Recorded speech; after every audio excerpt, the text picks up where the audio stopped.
Chefen på her henne. Gå rennare, gå fyrräckare, gå avskårare. Det ser ut allt som man just nu är vittne till i denna sövliga löte. För det första för med två stora ränningar hinna samman, så hetta i årsens sanna tydninge är en sammanränning av folkhälsorenningsne och eisna gänga och kappränningsne Torshavn Marathon. Det 5 år är det skipa vi för folkhälsorenning och vara till gånge och kände för att Torshavn Marathon är skrånne och det är ju så att säga en understrykning av att renningen är blivit en naturlig pastor att gerande slöjnom till allt fler företag.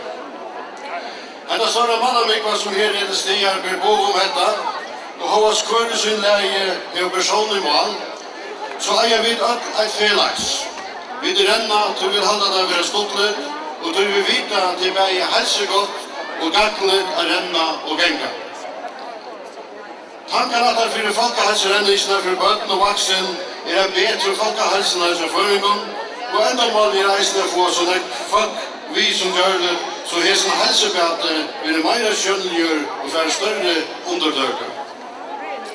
En rörsla är god för hälsna vidare vidare och då är det en område att jag skulle varsma ett tilltag som detta. Så det kan vara vitt till att bröta uppbord och göra ännu fler grej iver hur stor antydning det hever att röra sig. Allt fattnast vid om att välvirkande välfärda samfälla och främst att träda för en rökatoy är en god folkhälsa som alls inte är något självföljsa nu av dövum då alls han flere sjukor beinleis i avläringar av åkara liv i åter.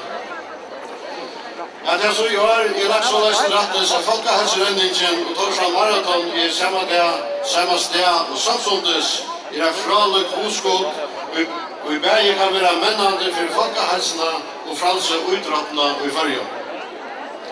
Många tecken som det är vi i kappränningsne kappas vi ånder och helst eisne vi tycker själva.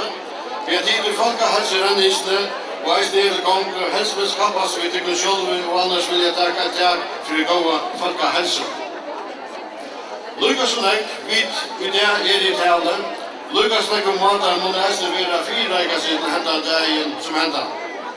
Föresynläge, röjne ger det bästa, oavsett om det är för att vinna öron eller bara att vinna av sig själv.